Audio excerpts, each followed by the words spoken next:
ৰাইজৰ উপস্থিতি একান্তভাৱে কামনা কৰিছো। আমাৰ মাজত উপস্থিত হৈছে আমাৰ মংগলীয় সমষ্টিৰ নৱনিৰ্বাচিত বিধায়ক মহোদয়।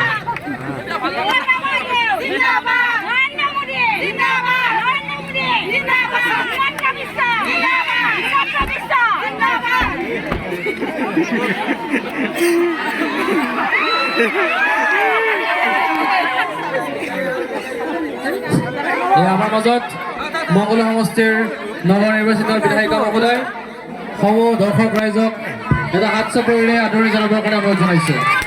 আমাৰ মাজত মংগলীয় সমষ্টিৰ নৱনিৰ্বাচিত বিধায়ক মহোদয়।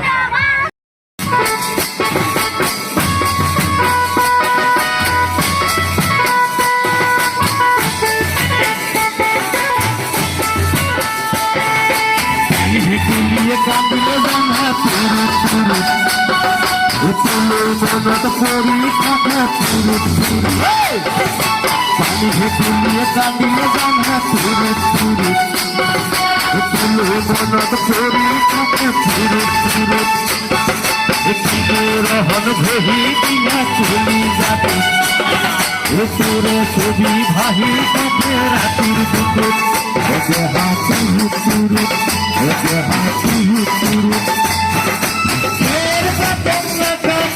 খেলে বলো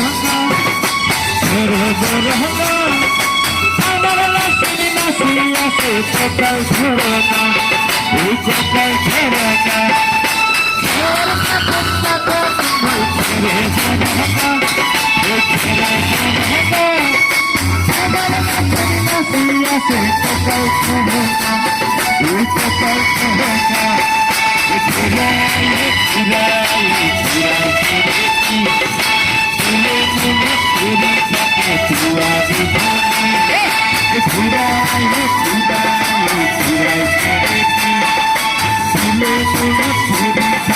মংগলীয় সমষ্টিত বিধায়িকা হিচাপে পাই গতিকে ধন্য মানিছোঁ। গতিকে আপুনি এইবেলি যি বিধানসভাত আপুনি জয়ী হৈ আহিল, কোন দলৰ পৰা জয়ী হৈ আহিল বাৰু? বিজেপি দলৰ পৰা। ঠিক আছে, ধন্যবাদ জনাইছোঁ। আৰু আপুনি যে জয়ী হৈ আহিল, আপুনি আপোনাৰ প্ৰতিদ্বন্দ্বী প্ৰাৰ্থী কোন আছিল বাৰু?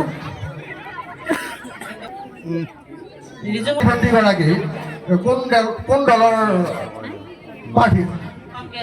কংগ্ৰেছ দলৰ। এতিয়া আপুনি যে মংগলীয় সমষ্টিৰ পৰা আপুনি বিধায়িকা হ'ল, এই মংগলীয় সমষ্টিটোৰ নম্বৰটো কিমান? 50 নম্বৰ। 50 নম্বৰ। ধন্যবাদ। গতিকে এতিয়া আপুনি যিহেতু বিজয় হৈ আহিল, আমাৰ মংগলীয় সমষ্টিৰ জনসাধাৰণৰ বিপুল সহায় লাভ কৰি, গতিকে আপুনি এই আমাৰ মংগলীয় সমষ্টিটোৰ কাৰণে আপুনি ভৱিষ্যতে কি কি উন্নয়নৰ দিশত পদক্ষেপ হাতত লৈছে বাৰু? যিহেতু যোৱাকালি ইতিমধ্যে শপত গ্ৰহণ অনুষ্ঠান হৈ গৈছে, গতিকে নিশ্চয় আপুনিও তাত সেই অনুষ্ঠানত সমভাগী হৈছিলে। গতিকে আপোনাৰ ব্যক্তিগতভাৱে আমাৰ বিশেষকৈ মংগলীয় সমষ্টিটো আপুনি কেনেধৰণৰ পদক্ষেপ লৈছে বাৰু উন্নতিৰ ক্ষেত্ৰত?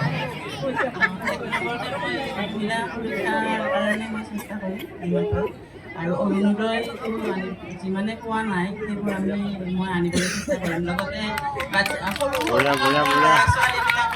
যাতে ভৱিষ্যত ভাল হয় সেইটোও মই যিমান পাৰোঁ সিমান চেষ্টা কৰিম। কেন্দ্ৰীয়